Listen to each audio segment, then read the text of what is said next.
Everybody, welcome back to Conscientious Omnivore. My name is Pal. Long time no see. It's been a long time since I've done a video, and definitely a long time since I sat down in front of the camera. And maybe I've shown you guys a few things going on in the garden, but I haven't really talked directly about anything of consequence in quite some time.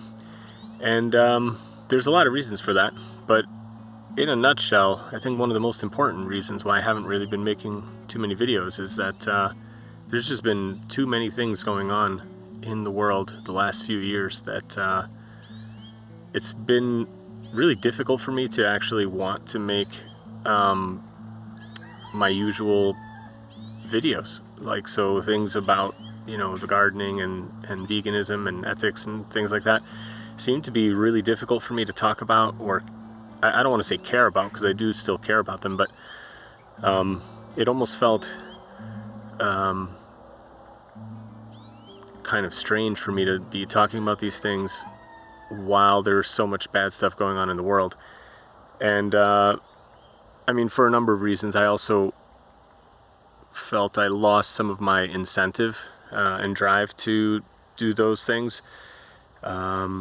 I'm not talking about like monetization. My channel got demonetized a long time ago. Like, I don't have the views and like the view hours or whatever, so it's not like I was doing it for the money. Even when I was monetized, I mean, I think on a, you know, I was making like 20 bucks every 3 or 4 months or something like that. So it's not a huge amount of money. It was not about the money, but mostly I think I felt like I got de-incentivized to make the content just because I felt like I wasn't really getting anywhere and not really getting the message out. Like, I felt like I was just, you know, I appreciate all the views that I did get, and I really love all the wonderful comments I get from people, and I know some people really appreciate the videos, but I felt like it's being appreciated by, you know, by the people who already got the message. So it's not like I was really getting to new people and like being effective at what I've actually wanted to do, which is to teach people about, you know, ethical veganism and the benefits of gardening and growing your own food, both from like a health perspective, environmental perspective, you know, ethical perspective, obviously, but it just felt like I wasn't really, you know, doing that. So that's one of the reasons. And the other thing is that just with everything that was going on in the world, with all the wars and all the like political, geopolitical like issues happening, like it just felt like kind of like my message is somehow less important or what have you. So it's actually very I don't know, kind of like just difficult for me to want to put out a video when, you know, there's like a genocide being committed in Palestine, like at the same time, and like, who cares about my garden? Like, and you know, to shift the focus of the channel to something else and talk about these kinds of things, that wasn't really something I wanted to do. And I'm not sure that I'm going to do that now either. Not that I don't care about those issues, I absolutely do, and that's actually one of the reasons why I haven't really been making videos. I've been kind of obsessed with, you know, all the things happening in the world, and it just made me not really want to make my own content. And, you know, just the war in Ukraine, I mean, it's kind of on our doorstep here in Hungary. For anybody watching who doesn't know, I live in Hungary. I've been here since 2010. And, you know, there's a lot of political things here that, you know, people don't like, and I mean, there's just a whole slew of things that I could talk about. But if you look at kind of like what's happening now, like in the US, in the UK, that's probably the news that I stay atop of most. And you know, there's just a lot of stuff that is upsetting. It's very difficult to wrap your mind around. I was debating what the message of this video was going to be. Like, I was thinking, I may still do it. Like, put the thumbnail as a picture I've had in my mind for like a long time now, many years actually. I was debating making t-shirts and selling these, but then I felt weird about doing that too. But like, in my mind, I've had picture of a Venn diagram where it just says like you are here, and the center piece is the focus point of 1984, Brave New World, and Idiocracy. Like, it just feels like we live in this insane, like, clown world, like upside down world, like, you know, good is bad, bad is good, like black is white world, where like it just seems like the craziest stuff is being accepted, the craziest, like, most horrible things are like being done, and like everyone's just sort of like, yeah, okay, that's how it is, like that's cool, you know. And I just kind of can't believe like where we are. It's shocking to me that like in the UK you have an organization like Palestine Action, who is nonviolent and has, you know, broken the law and, you know, done property damage and what have you, but they've certainly not harmed anyone physically, or, you know, things like that. And they can be labeled a terrorist organization, and people just simply for holding a sign saying that they support Palestine Action, they can be arrested and charged with terrorism and face a penalty of up to 14 years of prison time. I mean, that to me is just insane. All the while they're sending, you know, military supplies and bombs and fighters and parts and whatever to Israel to continue committing its genocide. I mean, it's just absolutely insane. And you know, my hat's off to the brave people who are going out there and protesting that and getting arrested. I mean, there's like, you know, I've seen people in their 80s and people in their 90s getting arrested. I think the other day there was a blind person, a blind man in a wheelchair. He got arrested, and my hat's off to you, man. I just can't even believe like that this stuff is happening. The comment I made just a moment ago about, you know, 1984, like I actually had never read that book. I knew the basic gist of the book from growing up and hearing references to it and what have you, but I actually did just read that book a few months back. I think it was at the beginning of this year. And yeah, it's just kind of shocking. Like, you know, that book was written as a warning about, you know, tyrannical fascism and you know, Big Brother being an overreach of like the government controlling people's lives to the point of controlling their actual thoughts, and you know, being able to arrest you and torture you and disappear people just simply for thinking the wrong things or thinking things that are anti-establishment. That was meant to serve as a warning, not a blueprint of like how society should be, you know. And sadly, I think like now we've gotten to the point where that is actually happening. Like, and it's not just now. I mean, it's been happening probably since the book was written. Just, you know, I don't know if it's just the culmination of the technology, the willpower, the continuous like focusing of power into the hands of fewer and fewer, more and more wealthy people and more and more powerful people. I don't know, you know, how it's going to end or what have you, but I definitely fear for the future. I definitely fear for the future that our kids are growing up in, and even myself. Like, I always say to my dad when I talk to him about this kind of stuff that, like, you know, as a parent, you almost kind of don't worry about yourself as much as you worry about your kids. But like, even for my own lifetime, like, I hope to be around for a while yet, and you know, like, I think there's like major bad stuff happening like already now. This isn't even just about the future generation. This is already now. Like, the fact that you can be arrested because you retweet something or you say something, that's just mind-boggling to me. I mean, people should not put up with this. People should not tolerate this. If you go back on my channel, I mean, you've seen, like, I've made somewhat political content in the past, and I've always not shied away from speaking my mind about these things, but it wasn't the focus of the channel.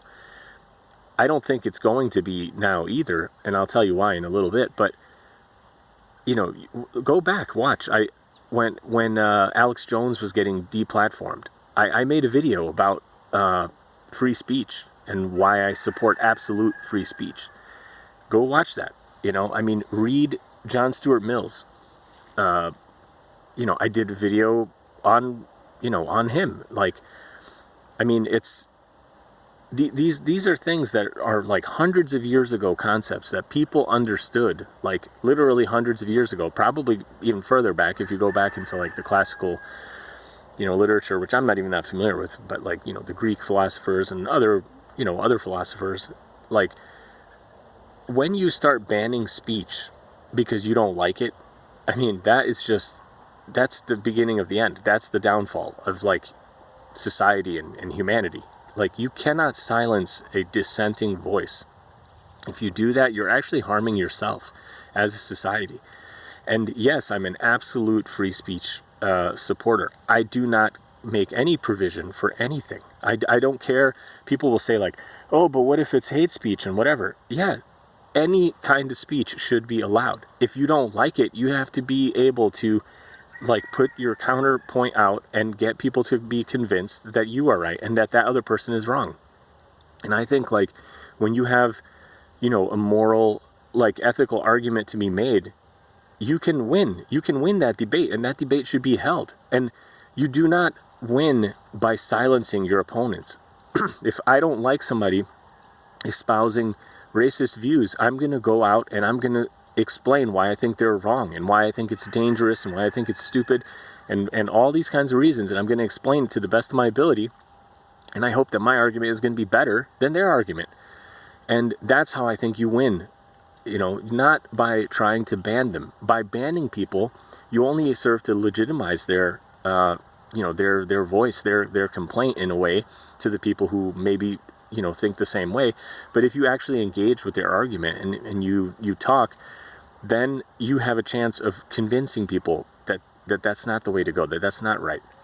Now, it's not just about racism, it's about anything, really. And, what I always say is like, you go watch the debates that Frank Zappa had back in the 80s when the whole PMRC stuff was going on in the US, in the Senate hearings. Listen to his views. I mean, he's so well spoken and so articulate. Like, those speeches that he held, those debates he held, those interviews he held, they stand up now. Like, nothing has changed. It's 40, 50 years later, and they're still every bit as relevant, and he still, makes those people look like clowns, the clowns that they actually are. You can't, you can't think that for these politicians and people in power, that they will have your interests in mind when they decide what can and cannot be said.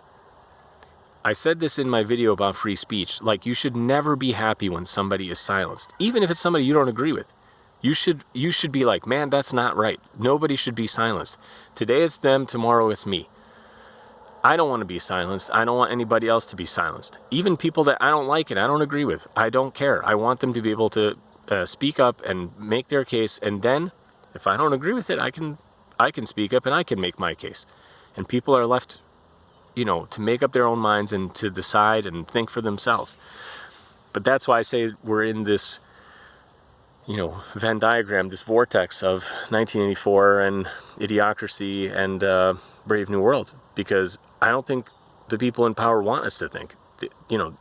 Look at like what happened with the COVID response, the lockdowns, the masks, the vaccines. I mean, just the complete weaponization of these companies, like making money, being forced on people, experimental, like medical, I don't know, whatever you want to call it, but experiments. I mean, I don't think you can call it anything else. Just look at how polarizing the response to those things are.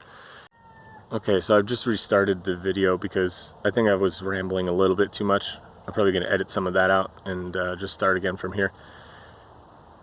I feel like I'm in a tough spot where there's a lot of things that I could talk about and I have an opinion on, but I'm not sure that there's a whole lot of like good that would come about me talking about this.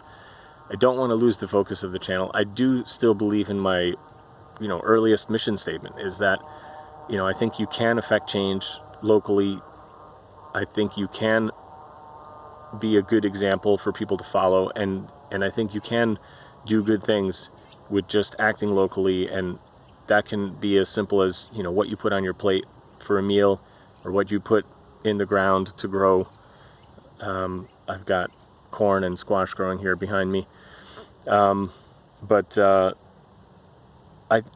I think sometimes it's just really hard to not get discouraged and to not feel like the world is just going to hell in a handbasket, as they say, and to not get disillusioned and to not feel like it's all for naught and there's just no point, And I think that's kind of what I was falling into a little bit here.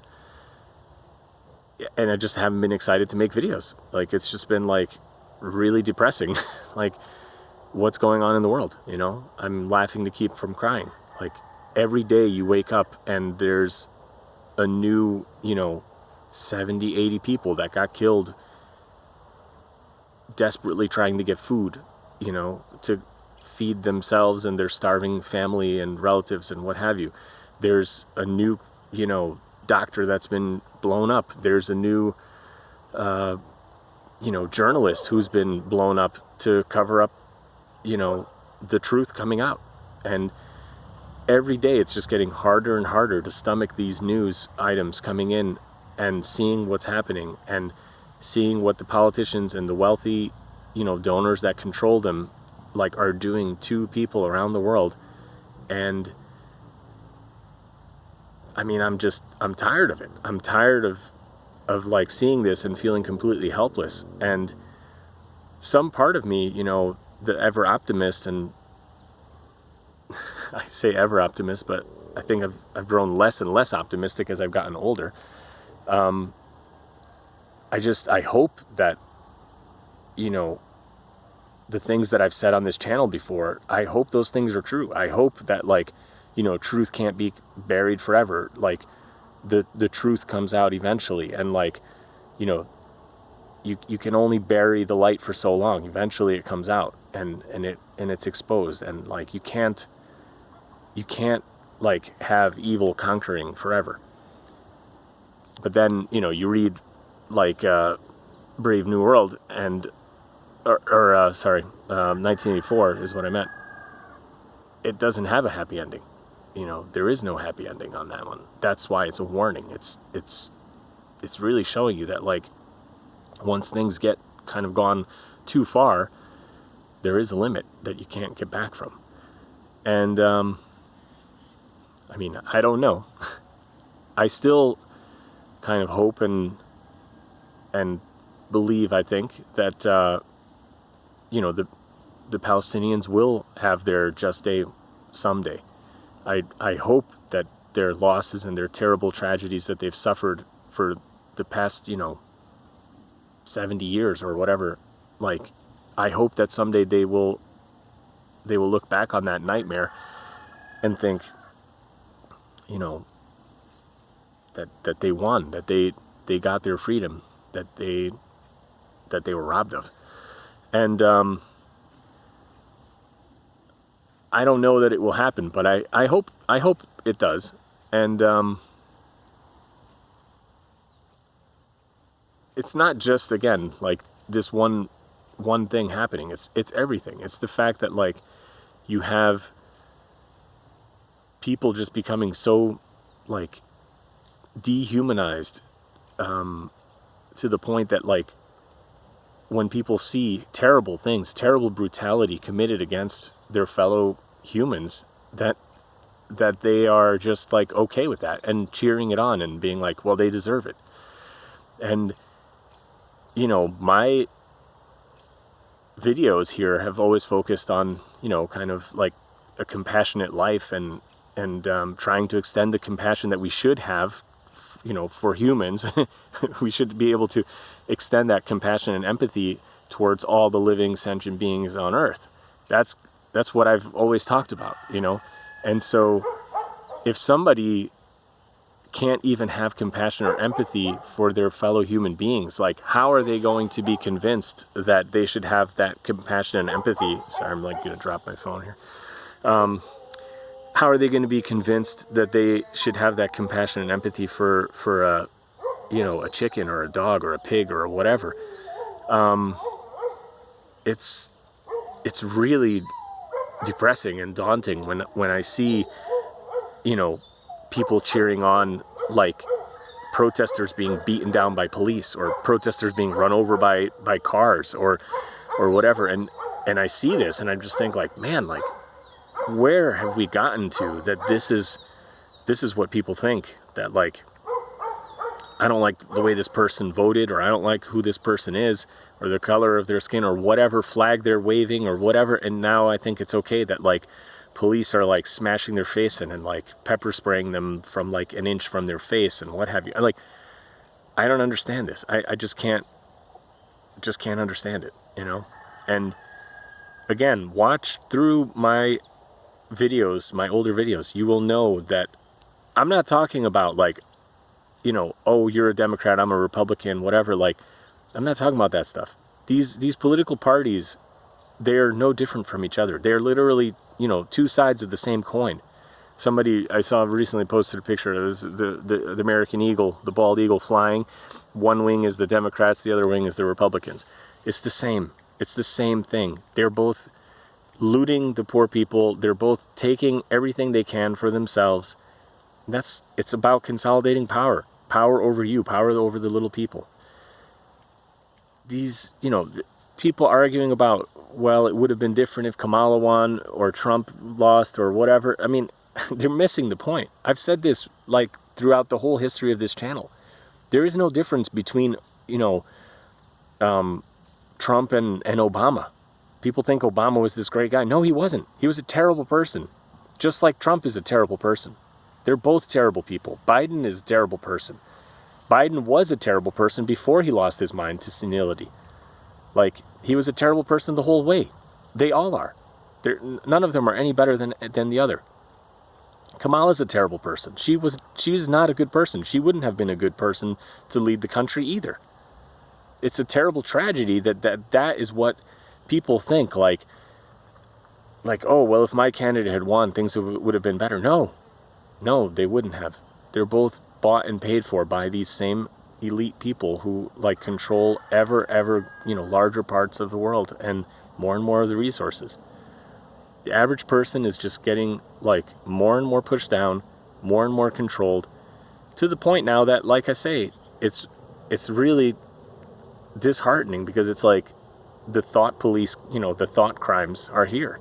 You know, I mean, people can be, you know, arrested for something they said or posted, or literally simply holding a sign, like in the UK now, literally holding a sign, you know, and the US is no better. I'm not singling out the UK. Really, most of the Western countries are no better.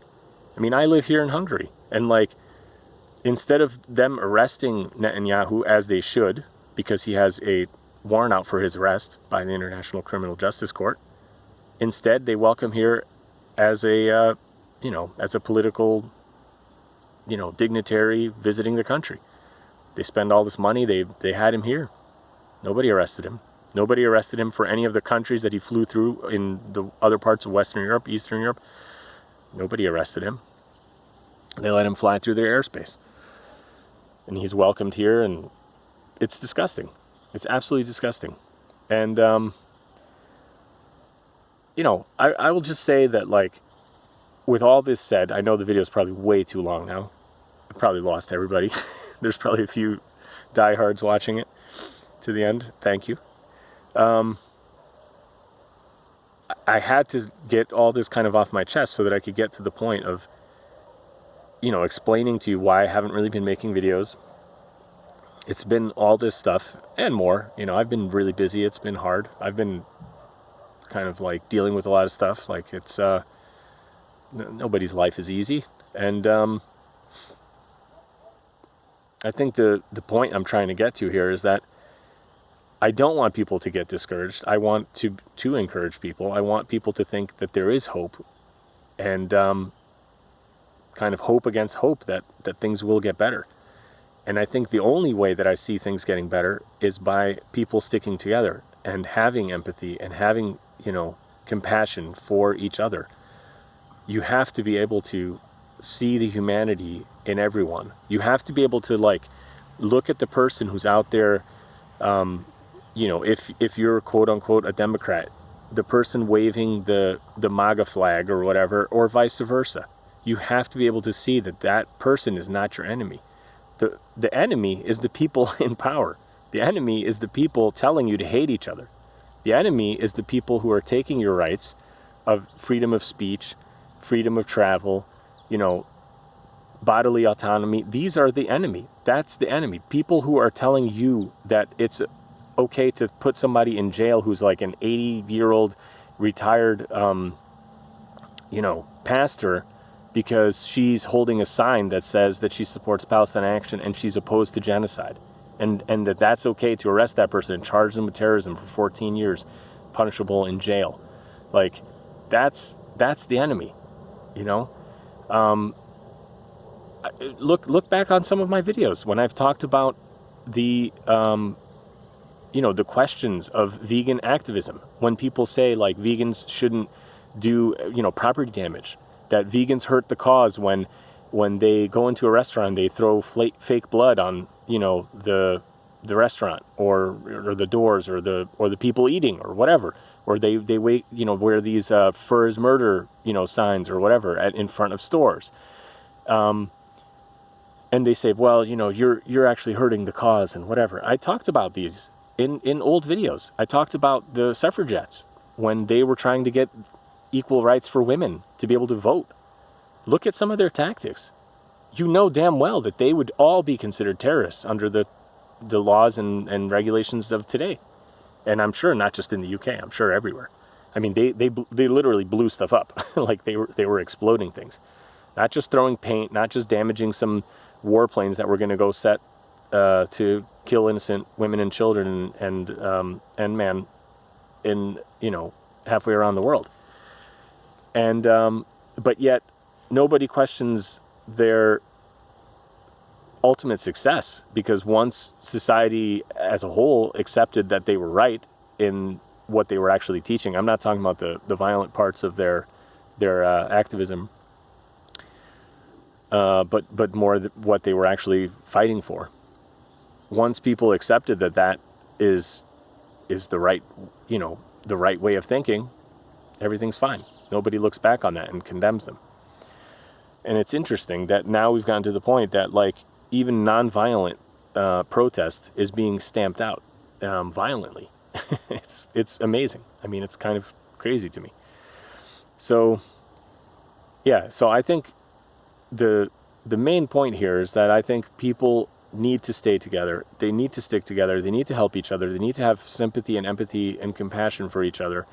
If there's any hope we have, if you care about animal rights, if you care about animals themselves as living sentient beings, I think it's going to be really difficult to convince anybody to care about them before you get them to at least care about each other as people.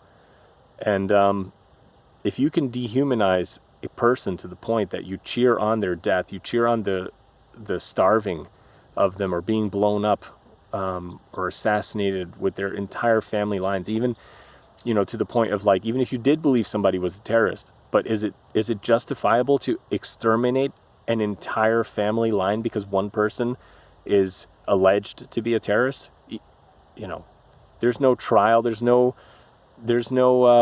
arguments being made in front of a judge. There's just a bomb being dropped on a house and killing of dozens of people, sometimes 60, 70 people in a house. An entire family line is wiped out because one person is alleged to be a terrorist. If you think that that's justifiable, how easy is it to justify, well, I need that animal killed because I want a sandwich. I don't want to eat, beans and rice. I want to eat a steak. You're not going to convince that person of anything like that. It's it's a hard game. It's a big ask. And I guess on a positive note, I wanted to say something that was pretty, good news for me, in the sense that my oldest friend, if you're watching this, I don't know if you'll be watching this video, but my brother from another mother, I say, he adopted a vegan diet a few months back, and he's seen huge, benefits, health benefits to himself. And this is somebody that for years and years I had tried to convince that he should try it. He had high cholesterol, a little bit of an elevated blood pressure, but I think it was mostly the cholesterol was really high. And I was always telling him, man, like, don't believe me, just try it. No, whatever. Da-da-da. And he's made the change, and it's awesome. He's gotten great results from it, and cut his cholesterol way down. And I can't tell you how happy that makes me. And it's not about like this, like, oh, I'm right, and now he sees that I'm right. No, it has nothing to do with that. It's just simply like, I'm so happy that for himself, like, not even just like as a vegan thing, like he's gonna be eating less animals or whatever. I'm extremely happy for him as a person, that he's able to hopefully have a healthier life and like live in a better way. And I'm just thrilled. And this again goes back to what I'm saying in the beginning of this video, that like for years now I felt like I've just lost my incentive for talking to people. I like the people I know personally that I've tried to convince of the benefits of eating a healthy plant-based diet. It's just completely always backfired in my face, pretty much, with a very, very few, like, handful of exceptions. And I just have kind of given up, like, trying to convince people, like, that I know personally. Like, it's just, like, I just don't do it, Like, if somebody that I meet in a new kind of situation, they offer me some kind of food or some kind of drink or something, and I say, oh, no, thanks, I'm vegan, I don't eat that, or I don't drink that. Unless they show any kind of, like, actual, like, interest or curiosity of, like, why, I don't even tell them anything, In the past, I would have always done that. And, it's the typical, like, thing that they tell you, like, oh, how do you know when you meet a vegan? Oh, don't worry, they'll tell you. And it's like, you get sick of hearing this stuff. You get sick of, like, everybody coming with some stupid story explaining why they can't be vegan or why they don't want to be vegan or whatever. It's like, I don't care. Just leave me alone, man. Leave me alone. And that's not really, the kind of person that I was in the past. That's not really the kind of person that I try to be. Like, somebody's trying to walk their dog nearby. Anyway, little yelling going on in the background. But, I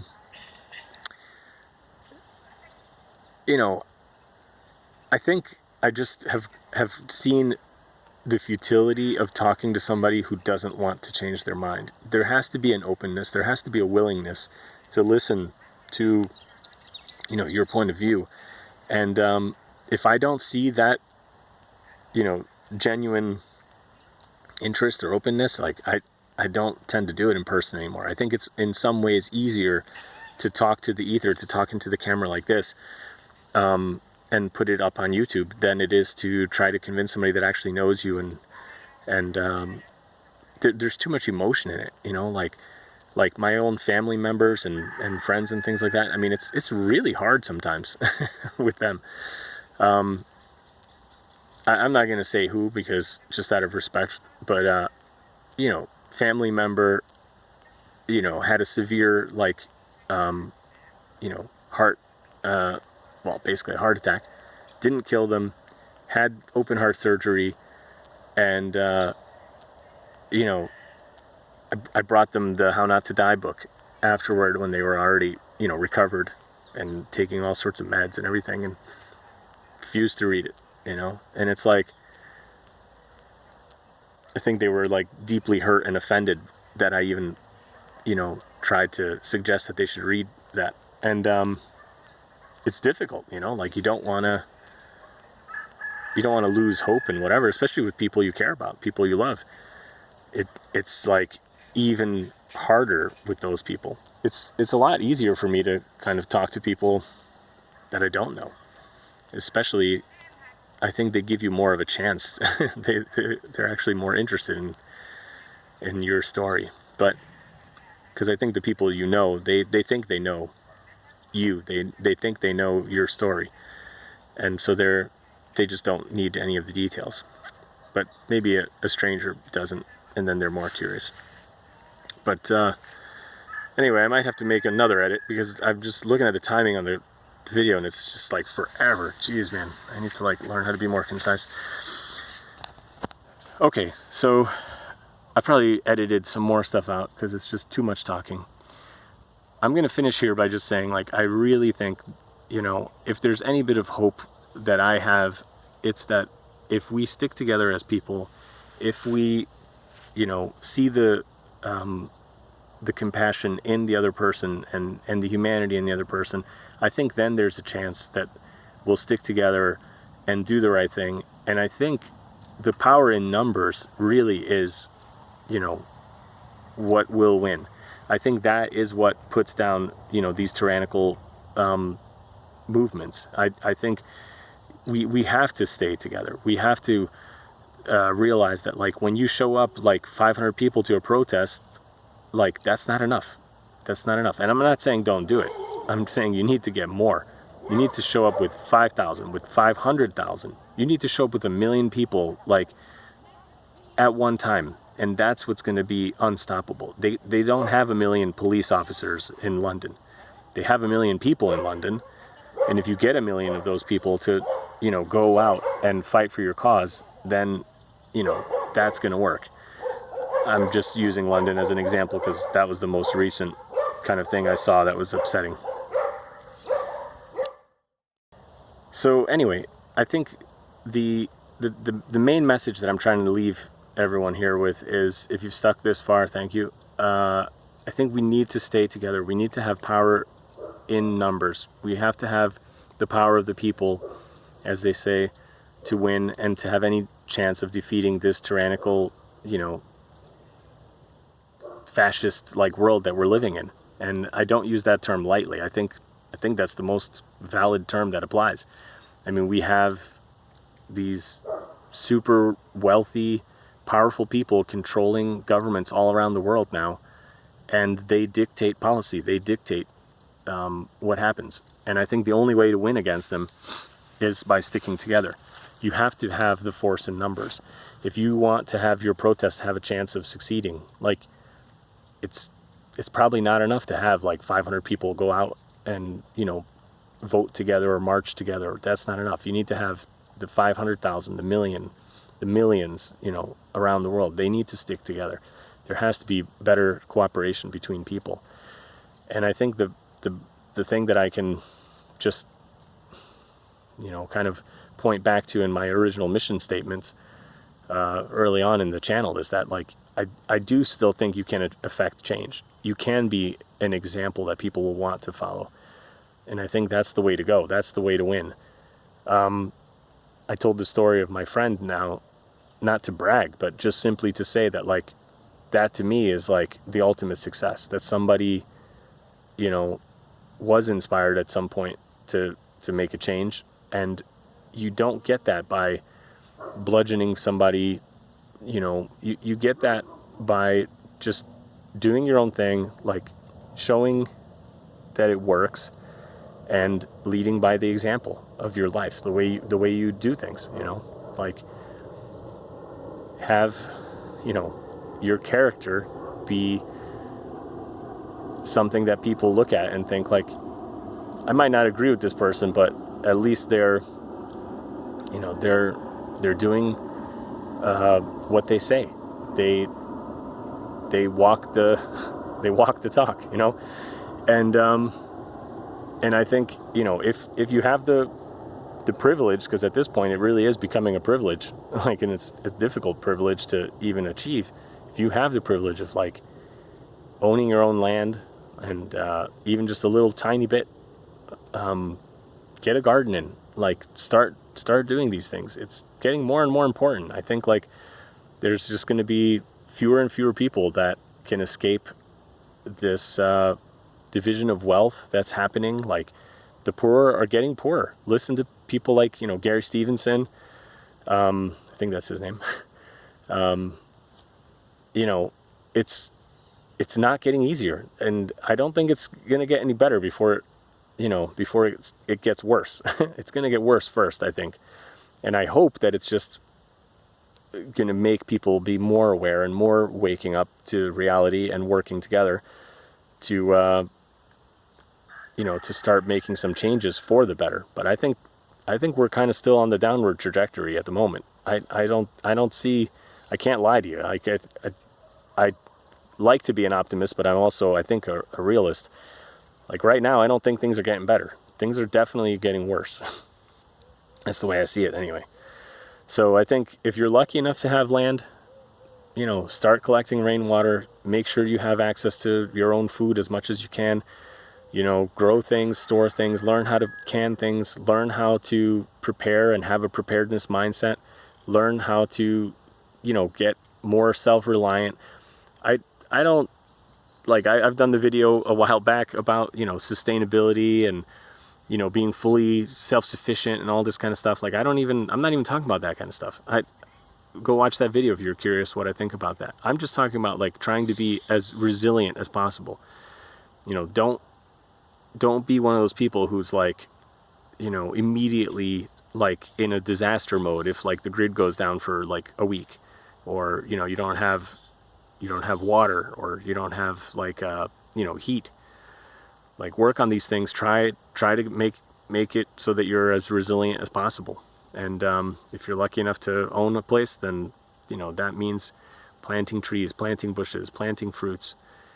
And from my perspective, I'm going to keep trying to do videos. I have no idea like how. I'm not even going to commit to anything like, I'm going to do a video a week or a month or whatever. Like, maybe it'll be like this where I just go long periods of time. I don't know.